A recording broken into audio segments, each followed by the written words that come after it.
محرم الحرام دیر اللہ پاک فضیلت و اعزاز ورکړی دی یو وجه دا ده چې الله پاک دا د حرمت په میاشتو کې ګرځولي منها 4 حرم دغه 12 میاشتو کې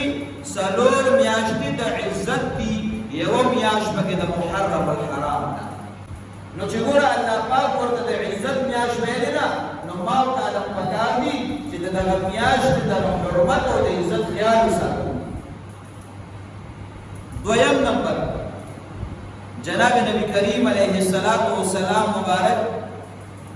د محرم الحرام په دغه میاشت کې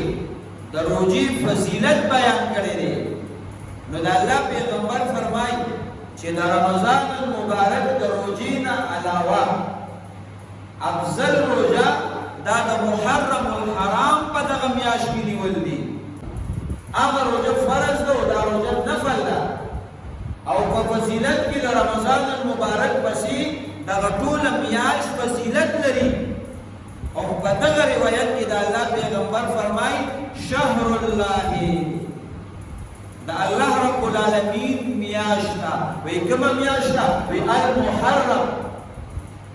د محرم ته د الله پیغمبر د الله پاک میاشت ویلې ده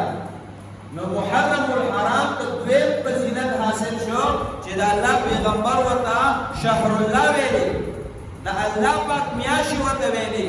د دې د اضافت او نسبت چې الله پاک ته شوی دی نو دا د عزت او د شرافت په بنیاد باندې شوی دی نو ګوره الله پاک یې د حرمت په میاشتو کې شماري دا یو اعزاز شو دویم نمبر نبی کریم علیہ السلام مبارک وتا شهر الله ویلې دی وی دا د الله میاشت دا دویم اعزاز دی او دریم نمبر په دغه محرم الحرام کې روزه نیول دا ټول فضیلت لري چې د رمضان المبارک پسې د دې فضیلت دی نو دا ټول فضیلت حاصلېدل دا د محرم الحرام د میاشتې د عزت لپاره دریمه وجه ده او څلورم نمبر دا د محرم الحرام په دغه میاشت کې لسم د محرم چې موږ ورته عاشورا وایو هغه ته فضیلت حاصل دی ابو قتاده رضی الله عنه روایت نقل کړي وی حضور علیہ السلام مبارک فرمایلی دي چې د عاشوري په ورځ باندې روزه نیول د دې څونه ثواب دی فرمای انی احتسب علی الله یقینا زما د الله پاک نه دا امید دی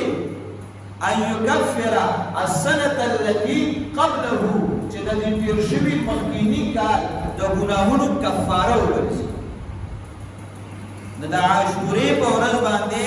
روزه نیول دومره زیات فضیلت لري چې ستاسو تیر شوي کال د ګناهونو کفاره ګرځي نو دا څلورم فضیلت او عزت دی چې دا محرم الحرام ته حاصل دی او بیا د عاشوري په ورځ باندې روزه نیول دا خو د جناب نبی کریم علیه السلام مبارک معمول دی نبی کریم علیه السلام مبارک په خپل د لسم د محرم الحرام روزه نیوله او صحابه کرامو ته بیا ترغیب او تعلیم ورکړو چې تاسو هم روزه نیسئ البته یو بدلون نبی کریم علیه السلام مبارک راوستو او هغه د یهودیانو د مخالفت په بنیاد باندې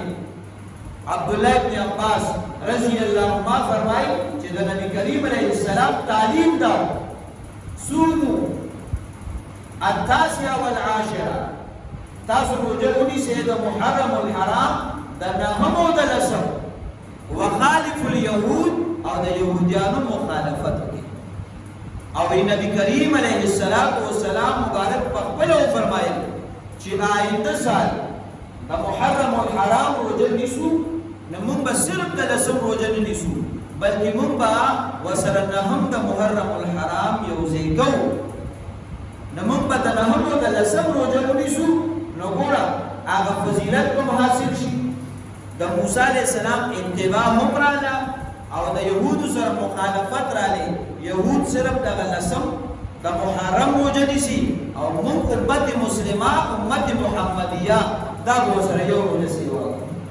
او بیا علما ذکر کوي چې افضل دادا